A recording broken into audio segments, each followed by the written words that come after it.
Cari amici di Sicilia Magazine, siamo in un'oasi di paradiso al Cucua Beach a Fontane Bianche col titolare Raffaele Di Grano. Come si vive l'estate qua? Ma guarda, l'hai detto tu, Cucua Beach innanzitutto è veramente, io lo definisco un'oasi di pace, un'oasi dove la gente può passare la giornata ad avere tutti i servizi, ma di relax, di distensione e soprattutto di pace, perché per noi pace e relax alla fine coincidono molto. Il massaggio, il percorso Kneip con delle vasche idromassaggio che vanno con temperature diverse di acqua, dal caldo al freddo, proprio per attivare un po' la circolazione. Vedi, questo è il nostro angolo dove ci sono le vasche idromassaggio, c'è anche la capanna Zulu dove si fanno i massaggi all'interno. Ora magari poi andiamo a conoscere Tiziana, che è un po' la massaggiatrice.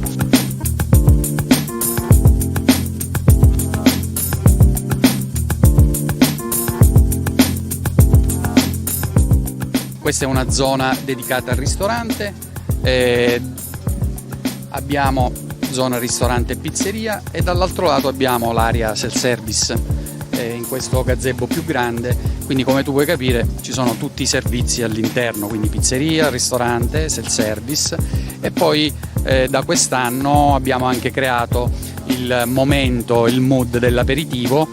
Siamo anche organizzati a fare un aperitivo in spiaggia dove con prenotazioni potrai anche prenotare il tuo tavolo in questa oasi, come io dico sempre, di pace. Insomma, fate innamorare i turisti e non solo di questa splendida struttura e di questo splendido luogo.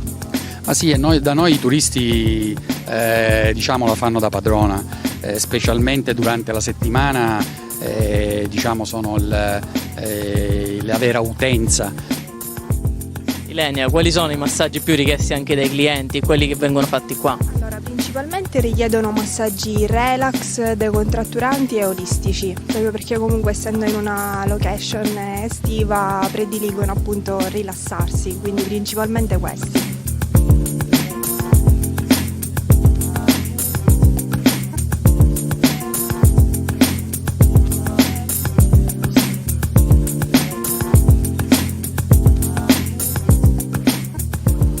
Non solo ristorante, non solo relax, ma anche un mare caraibico qui alle mie spalle, un posto perfetto per tutti.